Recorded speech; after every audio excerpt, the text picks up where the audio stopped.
दोस्तों, आज की कहानी बहुत ही ज्ञानवर्धक और प्रेरणादायक है।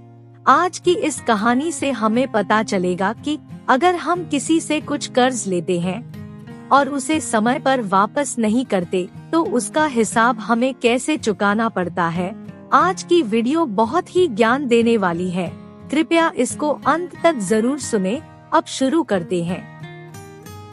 एक समय की बात है, एक नगर के बाहर बहुत ही पुरानी धर्मशाला थी। नगर से बाहर होने के कारण बहुत कम लोग ही वहां जाते थे। एक बार उस धर्मशाला में एक पति पत्नी अपने छोटे से बच्चे के साथ रुके।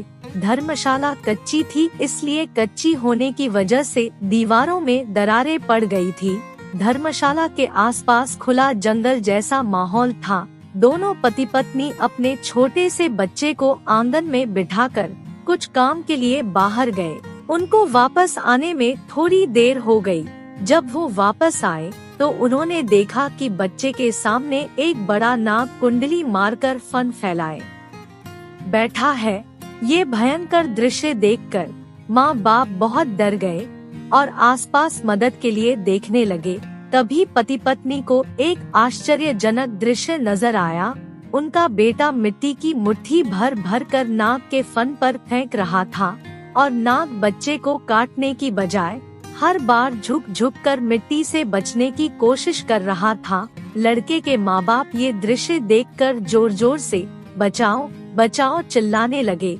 उनकी चीख पुकार सुनकर लोगों की भीड़ इकट्ठी हो गई। उस भीड़ में एक निशानेबाज भी था जो ऊंट गाड़ी पर सामान ढोने का काम करता था।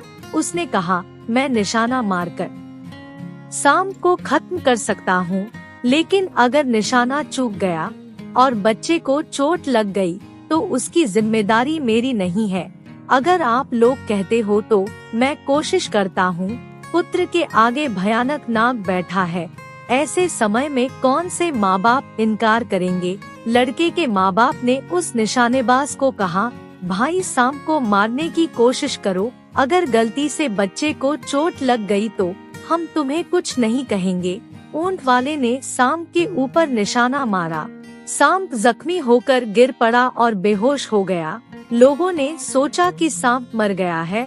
उन्होंने उसको उठाकर खेत में फेंक दिया। शाम का समय हो गया था। वो ऊंट वाला उस धर्मशाला में अपनी ऊंट गाड़ी पर सो गया। रात को ठंडी हवा चली। बेहोश सांप को होश आ गया और सांप ने आकर ऊंट वाले के पैर में डस लिया और चला गया। ऊंट वाला सांप के डसने से मूर्छित हो गया। सुबह लोगों ने देखा कि ऊंट वाला बेहोश पड़ा हुआ है। उस धर्मशाला में एक ज्ञानी महात्मा जी भी ठहरे हुए थे। उन्होंने कहा, सांप को यहाँ बुलवाकर जहर को वापस खींचने की विद्या में जानता हूँ। लोगों ने महात्मा को कहा, इस ऊंट वाले का कोई दोष नहीं है। अगर आप ये काम कर सकते हो तो जरूर कर दो। महात्मा ने कुछ मंत्र पढ़े। तभी लोगों ने देखा कि जैसे ही महात्मा ने मंत्र पढ़े वही नाग खेत में से निकलकर सामने आ गया। महात्मा ने सांप को कहा, इस ऊंट वाले को तूने काटा है। सांप ने कहा, हाँ मैंने काटा है। महात्मा ने फिर पूछा, इस बेचारे ऊंट वाले को तुमने क्यों काटा? उस सांप ने कहा, मैं निर्दोष था, मैंने इसका कुछ भी नहीं बिगाड़ा था। फिर भी इसने मुझे निशाना बनाया तो मैं क्यों इससे बदला ना लूं? महात्मा ने पूछा, वो बच्चा तुम्हारे ऊपर मिट्टी डाल रहा था, लेकिन उसको तो तुमने कुछ नहीं किया। सांप ने जवाब दिया, वो बच्चा तो मेरा 3 जन्म पहले का लेनदार है। 3 जन्म पहले मैं भी मनुष्य था और वो बच्चा भी मनुष्य था। मैंने उससे 300 रुपए लिए थे, लेकिन मेरी नीयत खराब हो गई और मैंने उसके पैसे वापस नहीं दिए और अब इस सांप की योनि में भी कैसे दे सकता था। उस कर्ज के लिए मुझे बहुत ही बुरी बुरी योनियों में भटकना पड़ रहा है। संयोगवश आज वो बच्चा मेरे सामने आ गया। मैं अपना फन झुका झुका कर उससे माफी मांग रहा था और वो भी मुझ पर धूल की मुठिया भर भर कर मिट्टी फेंक कर मुझे फटकार रहा था और कह रहा था, लानत है तुम्हें जो मेरा कर्जा नहीं चुका सका। उसकी फटकार सुनते सुनते मैं अपना कर्ज अदा कर रहा था। हमारे लेन देन के बीच में टपकने वाला वो ऊंट वाला कौन होता है? मैंने उसका कुछ भी नहीं बिगाड़ा था, फिर भी उसने मुझ पर निशाना मारा, इसलिए गुस्से में मैंने उससे इसका बदला लिया। महात्मा ने सांप को समझाया। ऊंट वाले को ये बात नहीं पता थी, वो सिर्फ बच्चे को बचाना चाहता था।